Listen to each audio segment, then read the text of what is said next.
तो गाइस हमारे paid Telegram channel पर थ्रोन ऑफ स्टील का लगभग 500 एपिसोड अपलोड हो चुका है, जिसमें थ्रोन ऑफ स्टील की पूरी नॉवेल ही है। तो अगर आपको ज्वाइन करना है तो आपको लिंक डिस्क्रिप्शन बॉक्स और कमेंट बॉक्स में पिन मिल जाएगा, उस पर सिंपली क्लिक करिए, फोन नंबर से लॉगिन करके पेमेंट कर दीजिए। तो चलिए एपिसोड की स्टार्टिंग करते हैं। एपिसोड की स्टार्टिंग में हमें दिखाया जाता है कि लॉन्ग हाउचन को प्रिंसेस यूवी द्वारा दिया गया एक लेटर मिलता है, जिसमें लिखा होता है कि डेमन गॉड एम्परर फेंगशु और 10 डेमन गॉड और लेकर लॉन्ग हाउचन और हायू को मारने के लिए वो ओझा सिटी की तरफ बढ़ रहा है। लॉन्ग हाउचन की टीम जब यह खबर सुनती है तो लॉन्ग हाउचन से वो लोग कहते हैं, लॉन्ग हाउचन क्या हमें ओझा सिटी के लिए बढ़ना चाहिए? क्या सच में बताओ, अगर हम ओझा सिटी के आगे या ओझा सिटी के इस बॉर्डर पर कदम भी रखेंगे, अगर हमें डेमन गॉड ने पता कर लिया तो हमारे ऊपर काफ़ी ज़्यादा एक बड़ी प्रॉब्लम आ सकती है। तुम सोच रहे हो ना, हम डेमन गॉड फेंगशु का सामना नहीं कर सकते।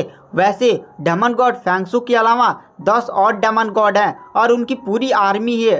डेमन गॉड फेंगशु खड़े अकेले ही पूरी ओझा सिटी को ख़त्म कर सकता है, ऊपर से वो इतनी बड़ी आर्मी लेकर आ रहा है। तुम बताओ हमें क्या करना चाहिए? क्या हमें यांग वांग झाओ डुआंगी को बचाने के लिए जाना चाहिए? लॉन्ग हाउचन भी काफ़ी ज़्यादा शौक में था और वह कुछ भी सोच नहीं पा रहा था। अगर वह ओझा सिटी के आगे डेमन सिटी में जाकर यांग वांग झाओ डुआंगी को नहीं बचाएगा तो वह नहीं जानता था कि आखिर डेमन्स उन दोनों को कब तक जिंदा रखेंगे। शायद यांग वांग झाओ और डुआंगी को वो लोग कुछ ही समय में मार दें। लॉन्ग हाउचन भी बहुत ही ज़्यादा गहन सोच में पड़ जाता है और वहाँ पर जो चेन इंगर होती है उसकी आंखों से आंसू निकलने लगते हैं और वहाँ पर तुरंत वो रोने लगती है। लॉन्ग हाउचन के पास आकर कहते, लॉन्ग हाउचन हमें ओझा सिटी की तरफ नहीं जाना चाहिए। अगर हम ओझा सिटी की तरफ यांग वांग झाओ और डुआंगी को बचाने के लिए आगे बढ़े तो हमारी मौत पक्की। यह लेटर 6 दिनों पहले लिखा गया था, मतलब डेमन गॉड और उनकी पूरी आर्मी मतलब 10 दिनों में तुम्हें खोज लेंगी। हमें यहाँ से चलना चाहिए। अगर आप जिंदा नहीं रहेंगे तो मैं अपने आप को कभी भी मार नहीं सकता। तभी वहाँ पर जो लॉन्ग हाउचन की टीम में झांग फांग होता है, वह कहता है, लॉन्ग हाउचन ये प्रिंसेस यूवी ने तुम्हें कोई गलत खबर भी शायद भेज दी होगी या कोई डेमन्स की चाल होगी तुम्हें फंसाने के लिए। एक बार खुद ही सोचो, आखिर डेमन गॉड एम्परर और 10 डेमन गॉड आखिर ओझा सिटी में क्यों आ रहे हैं? वो भी तुम्हें मारने के लिए। कुछ तो गड़बड़ तुम्हें लगती नहीं है? क्या यह खबर झूठी भी हो सकती है? तो लॉन्ग हाउचन कहता है, हाँ ये खबर झूठी भी हो सकती है। तो वहाँ पर लिलिन कहता है, नहीं ये खबर झूठी नहीं है। तो झांग फांग कहता है, क्या तुम्हें सच में लगता है कि यह खबर झूठी नहीं है? तो वहाँ पर लिलिन कहता है, देखो प्रिंसेस यूवी ने हमारी बहुत ज़्यादा पीछे मदद की थी और वैसे मुझे लगता है, एक बार खुद ही सोचो, इस लेटर में लिखा गया है कि 3rd डेमन गॉड एम्परर ने 10 दिन बाद ओझा सिटी में लॉन्ग हाउचन के उपस्थित होने की भविष्यवाणी की है और डेमन गॉड खुद यहाँ पर आ रहा है। और इसमें तो ये भी लिखा गया कि आखिर वो लोग कब मिलेंगे। मुझे कुछ यहाँ पर आपको अजीब नहीं लगता? हम लोग ओझा सिटी में जा रहे हैं, प्रिंसेस यूवी को नहीं पता होगा कि हम लोग ओझा सिटी में कहाँ जा रहे हैं, लेकिन यहाँ पर जो लोकेशन लिखी हुई है, एक बात खुद सोचो। तो वहाँ पर लॉन्ग हाउचन कहता है, मुझे भी लगता है कि यह खबर सच्ची है, हमें आगे बढ़ना चाहिए या नहीं। लॉन्ग हाउचन अपनी टीम के साथ डिस्कस करने लगता है। चेन इंगर जाकर एक कोने में रोने लगती है क्योंकि वह सच में यांग वांग झाओ से प्यार करती थी और वह इतनी ज़्यादा कमज़ोर हो चुकी है कि वो यांग वांग झाओ को नहीं बचा सकती। अगर वह अपनी टीम को लेकर डेमन सिटी में जाएगी तो वो लोग पक्का मारे जाएंगे। वो लोग अभी इतने ज़्यादा पावरफुल नहीं हैं कि वो लोग डेमन गॉड का सामना कर सके। अगर वो लोग डेमन सिटी में नहीं जाएंगे तो यांग वांग झाओ मारा जाएगा। तभी लॉन्ग हाउचन चेन इंगर के पास आता है और उसे चुप करवाते हुए कहता है, चेन इंगर तुम शांत हो जाओ, हम लोग डेमन सिटी में जाएंगे और यांग वांग झाओ और डुआंगी को बचा कर लाएंगे।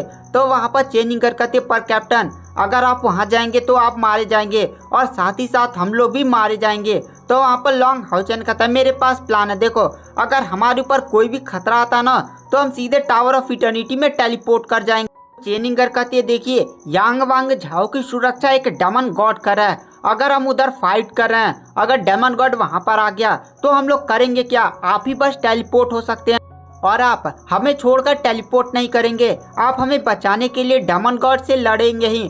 तो अगर आप डेमन गॉड से लड़ते हैं तो आप जानते हैं आपके साथ क्या हो सकता है। तो लॉन्ग हाउचन कहता है, देखो लॉन्ग हाउचन तुरंत अपनी टीम को चेन इंगर के पास बुलाता और कहता, देखो सारे लोग यांग वांग झाओ और डुआंगी का जो डेमन गॉड रक्षा कर रहा है, हमें बस उसका ध्यान भटकाना है।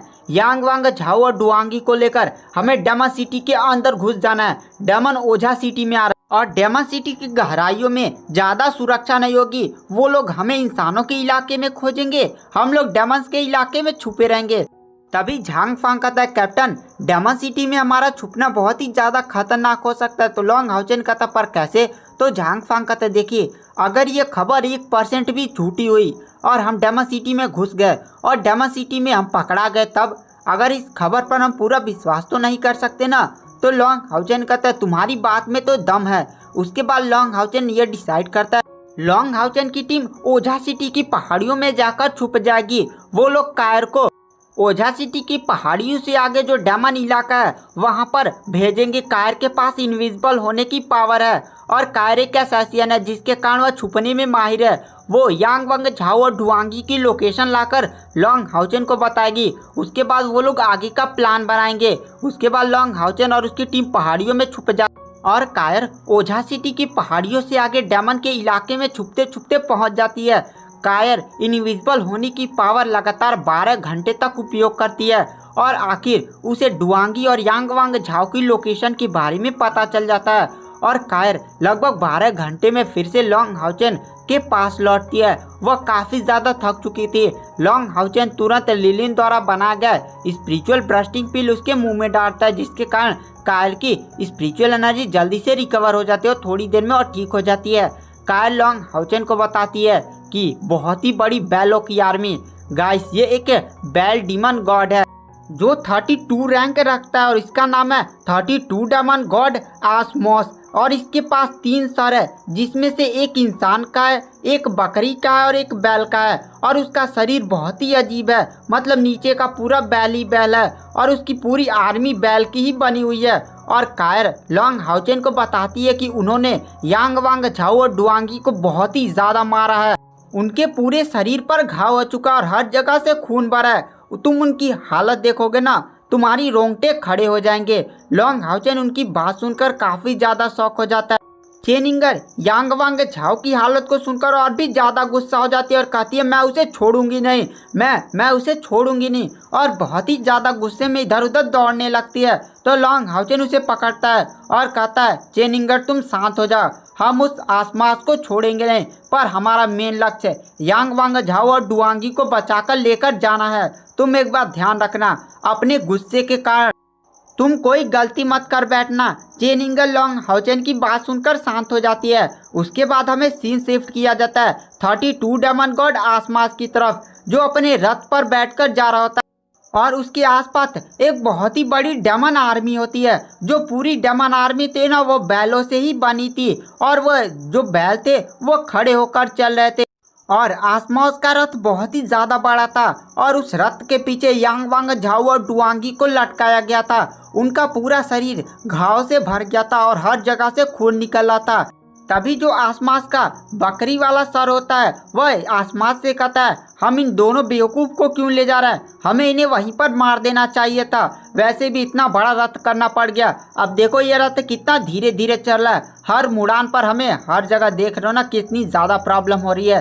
तभी आसमास का इंसान वाला सर बोलता है अरे तुम पागल हो चुके हो क्या, इन दोनों बंदे को देख रहे हो, ये दोनों डेमन हंट स्क्वाड के कैप्टन है और इनका demon hunt squad commander grade तक पहुंच चुका है। इनकी उम्र देख रहे हो, ये लोग काफ़ी ज़्यादा टैलेंटेड है और मेरे हिसाब से ये टेम्पल ऑफ अलायंस के लिए काफ़ी ज़्यादा खास शख्सियत होंगे। तो मेरे हिसाब से इन्हें मारना नहीं चाहिए बल्कि इंसानों से जाकर इनके बदले कुछ सौदा कर लेना चाहिए, हम फायदे में रहेंगे। वैसे हमने इनके पूरे डेमन हंट स्क्वाड को ख़त्म कर दिया, अब 2 लोग बचे हैं, 2 लोग क्या उखाड़ लेंगे।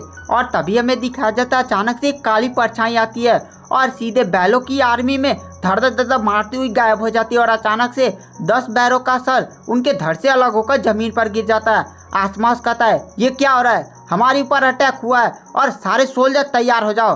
और तभी हमें दिखाया जाता है एक बहुत ही बड़ी जानवरों की बाढ़ उन पर से आकर गुजर जाती है, लेकिन वो जानवर ज़्यादा पावरफुल नहीं थे जिसके कारण वो जो बैल डीमन थे उन जानवरों की बाढ़ को रोक लेते हैं। और गाइस आज की वीडियो की एक्सप्लेनेशन को यहीं पर एंड कर देते हैं।